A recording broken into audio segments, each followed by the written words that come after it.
আপনারা দেখেছেন আজকে 3 দিন হয়ে গেছে বা 4 দিন হবে, গাজীপুরের মাওনায় একজন ইমাম সাহেবের মেয়েকে দিনে দুপুরে তার সামনে থেকে ঘরের দরজা ভেঙে মেয়েটাকে কিডন্যাপ করে নিয়েছে কিছু দুর্বৃত্ত।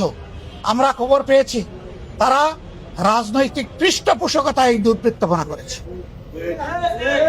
বাবা বলতেছে আমার মেয়েটা যদি দুনিয়া থেকে চলে যেত এত কষ্ট আমার লাগতো না। এখন আমার মেয়েটা কোথায় আছে আমি তো জানি না। আমি সেই দুর্ভাগা বাবা যার চোখের সামনে থেকে আমার কলিজার টুকরাকে কেড়ে নিল। আমি চেয়ে চেয়ে শুধু চোখের জল পানি ফেললাম, আমি আর কিছু করতে পারলাম না। ও বাবা, জাতি হিসাবে আমরা তোমার কাছে লজ্জিত, তুমি আমাদেরকে ক্ষমা করো।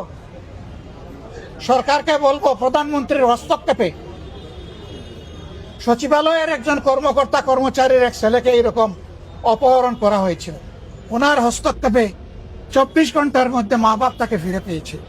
আমি বলবো আপনার প্রশাসন ব্যর্থ হয়েছে, এখন আপনি হস্তক্ষেপ করে এই নিরীহ নিষ্পাপ মেয়েটাকে তার বাবা এবং মায়ের বুকে ফিরে আসে।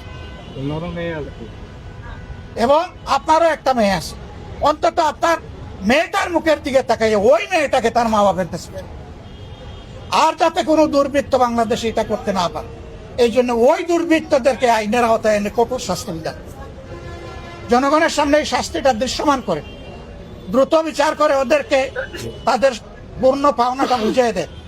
জনগণ আপনার জন্য দোয়া করে, আর আপনি যদি তা না করেন তাহলে সিদ্ধান্ত নেওয়ার ব্যাপার আপনার। যে দেশের সরকার একটা অবুঝ নিরাপত্তা দিতে পারে না, সেই সরকারের দেশ চালানোর নৈতিক অধিকার কতটুকু সেটা আপনারাই বিচার করবেন, আপনাদের উপর ছেড়ে দেন।